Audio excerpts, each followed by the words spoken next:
Let's get you up to speed with today's most important stories, so you can stay informed and make sense of the world around you. Our lead story tonight: the Middle East remains on edge as violence continues to escalate. In Gaza, Israeli airstrikes have intensified, leaving neighborhoods in ruins and families searching for safety. Dozens have been killed in the latest wave of attacks, and the humanitarian crisis deepens by the hour. Meanwhile, ceasefire negotiations are underway in Qatar, where diplomats from multiple nations are working tirelessly to broker a deal. Yet, despite these efforts, major obstacles remain. Israel continues to push back on some of Hamas's key demands, making progress slow and uncertain. In a significant development, Iran's supreme leader has made his first public appearance since the June conflict with Israel, signaling Tehran's ongoing interest in the region's future.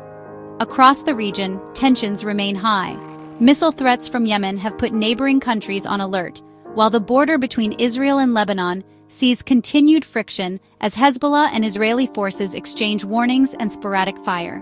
The risk of a wider conflict looms large. Shifting to global emergencies, Central Texas is grappling with catastrophic floods. Torrential rains have submerged entire communities, forcing emergency responders to carry out dramatic rescues by boat and helicopter. The death toll has climbed into the dozens, and many more remain missing as search efforts continue. In Pakistan, tragedy struck when a residential building collapsed without warning. At least 27 people have lost their lives, and rescue workers are racing against time to find survivors trapped beneath the rubble. The disaster has sparked urgent calls for improved building safety standards across the country. Meanwhile, wildfires are raging across Turkey, disrupting travel and threatening rural communities. Firefighters are battling to contain the blazes, which have sent thick smoke billowing over the countryside and forced evacuations in several towns.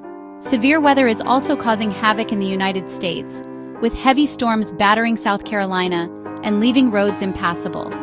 In Rome, a gas station explosion has injured dozens, adding to a day of global emergencies and underscoring the unpredictability of current events. Turning to the ongoing Russia-Ukraine war, Ukraine claims to have struck a major Russian airbase in a bold overnight attack, marking a significant escalation in the conflict. In response, Russia reports new territorial gains on the Eastern Front and says it has intercepted several Ukrainian drones. The fighting shows no sign of slowing, and both sides are bracing for further escalation as the war grinds on. The United States is now considering additional defensive aid for Ukraine, with lawmakers debating the scope and scale of future support. International pressure is mounting as the conflict's humanitarian toll grows. On the diplomatic front, world leaders have gathered in Brazil for a high-stakes summit.